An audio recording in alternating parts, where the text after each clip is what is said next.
Une visite au niveau de la cathédrale de Dakar où les membres de la délégation se sont recueillis avant de poursuivre la visite. Cap sur la partie centrale solaire de la cathédrale avec les explications d'Ali Diaw en charge de l'éclairage public. Là, nous sommes sur le local technique avec deux systèmes solaires qu'on a répartis en deux chars solaires, en deux parties.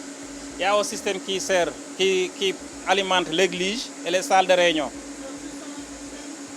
Et on a un autre système qui alimente les deux bâtiments des logements. On a deux bâtiments derrière, là aussi c'est des bureaux et des logements. Donc c'est deux systèmes totalement indépendants. C'est ça. Donc le premier système, on a ici 9 batteries de 280 ampères-heure. 280 ampères-heure. Voilà. On a 9 batteries et un onduleur de 50 kW. Accompagné d'un char solaire que vous allez visiter après, qui est au niveau du parking. Donc ça c'est le tout premier système. Là vous voyez l'onduleur, on peut voir en temps réel les données, la production du char solaire, la consommation du client et le niveau de charge de la batterie. Ça, on a un tableau de bord qui nous montre ça. C'est un onduleur de 50 kW.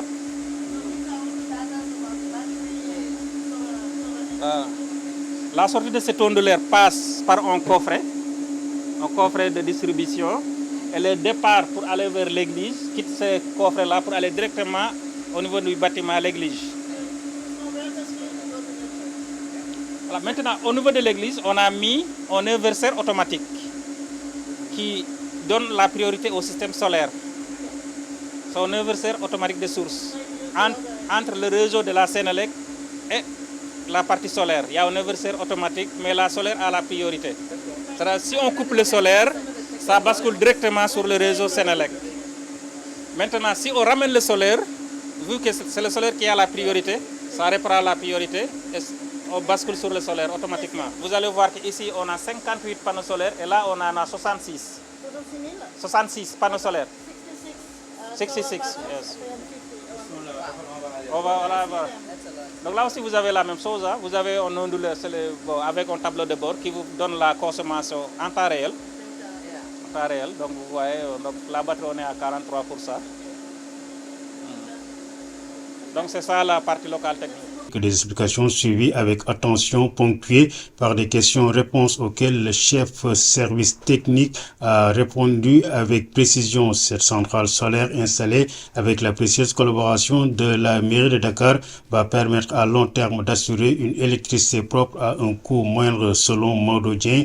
Il est le superviseur des travaux de RRT en charge du système solaire. Le musée de la cathédrale a également été visité par les membres de la délégation. Simon Cardozo, le sacristain, a ainsi fourni les explications sur l'historique de la cathédrale ainsi que la naissance de plusieurs congrégations. Des tableaux de Dakar du XVIIIe siècle montrent ainsi l'évolution de la cathédrale ainsi que les personnalités religieuses qui y ont joué un rôle extrêmement important. Cette visite a fortement réjoui les membres de la délégation.